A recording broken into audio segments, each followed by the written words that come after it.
Geek Well with Dave. What? Dwonch, yeah. And he's representing Action Lab Comics Entertainment, and they're here in Puerto Rico Comic Con. So tell us, what is Action Lab Entertainment? Well, it's basically 5 guys that we were all doing indie comics for years, and then we were all drunk in a bar a couple years back, and we were like, we should just do this together. So we all kind of lumped our talent together, and there were, like I said, initially 5 of us. Company's grown into about 10 of us, and we publish books, like maybe 8 to 10 books a month now. It's it's pretty crazy. So how you got knowledge of Puerto Rico Comic Con and got interested in coming here? Well, my friend Peter Rios, who was part of Comic Geek Speak for years, is Puerto Rican, and he was invited here by some friends, and he was just like, dude, it's the best show ever. You have to go. So I came last year, and it was amazing. It was my favorite show.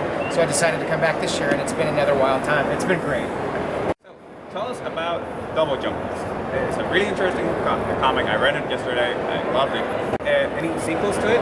Keep the series going? Yeah, well, I left the series on a huge cliffhanger. I mean, it's about a bunch of video game programmers that get trapped in their video game, and then unbeknownst to them, the characters that they're playing as switch bodies and leave.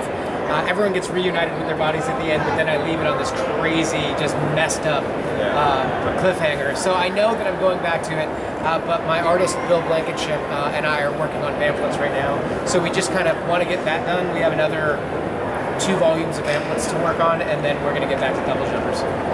We have seen the pamphlets on the floor, and they're beautiful, they're gorgeous, and they're like creepy. Cute? Cute. That's exactly the way to describe it. How that came to life, how's the main idea about it? Oh, well, Gail Middleton is the creator of the pamphlets. She was working on My Little Pony. She was one of the Holy Trinity, they were calling them, the 3 master designers for My Little Pony.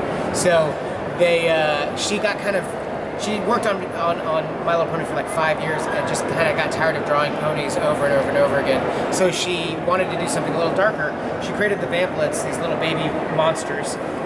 And then I met her 2 years ago at a San Diego Comic Con. We went to dinner, started talking about stories, and she kind of wanted me to start writing the stories with her. So she and I are writing them.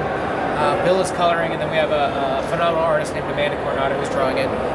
It's kind of like a family project for families, and it's just like a labor of love. We love it. One thing that I noticed is that many of the comics that you have been part of, graphic novels, they have like a shared world. Yeah, all of mine are all connected. Like every single book, Space Time Condominium, back in the day, Double Jumpers, and Cyrus Perkins is my next one. They all have like little ties. They're not like tied together where you need to read one or the other or all of them together. But like there's a gay bar that I have called the White Swallow that like is in every single comic that I've ever put out. It's really funny. So like you're like, oh yeah, hey, there's that gay bar again, and then so like, and it all like ties in together. I have a Hooters place called Peepers, and it's just like binoculars. It's really funny. So that shows up everywhere, and then like some characters will pop up in other series. Back to the business. What comic? Yeah, Condominium. Yeah. Tell us about the concept, how it came to life. Oh well, yeah.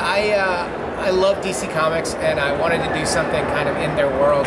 So I did this story about these 5 versions of the same guy. Like all their worlds are getting destroyed by like, what is the Monitor? You know, back in 1985. So the series is set in 1985, and someone very special to the universe is collecting all these different versions of Griffin and letting him stay in a condo rent-free while all of the crisis is going on. So I wrote it like a sitcom, as if you're in the Friends, the TV show Friends, only your friends are like the gay version of yourself and like the white trash alcoholic version of yourself. So it's just like a buddy comedy.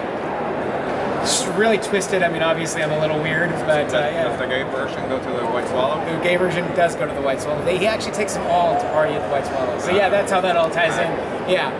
And then that bar shows up in Double Jumpers, and yeah, I get like one really good joke, and I just beat it to death. In everything I do. Okay. Thanks for your time. And any message to say, like projects coming out that you Don't buy any of my projects. They are gross and weird. Clearly. No. Check out pamphlets. Check out all the Action Lab Entertainment stuff. ActionLabComics.com is the website.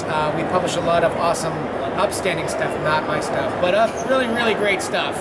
Like Princeless and Skyward, M Theory. Awesome stuff. Thank you for everything. Thank you. I noticed that you have jumped into the webcomic area, which is something that's rather new, more modern. Tell us about I know, I saw it. It's a baby bird. Get your mind out of the gutter. It's a little white bird. No need to be graphic. This is PG-13, man. It's a little bird, like a Twitter bird.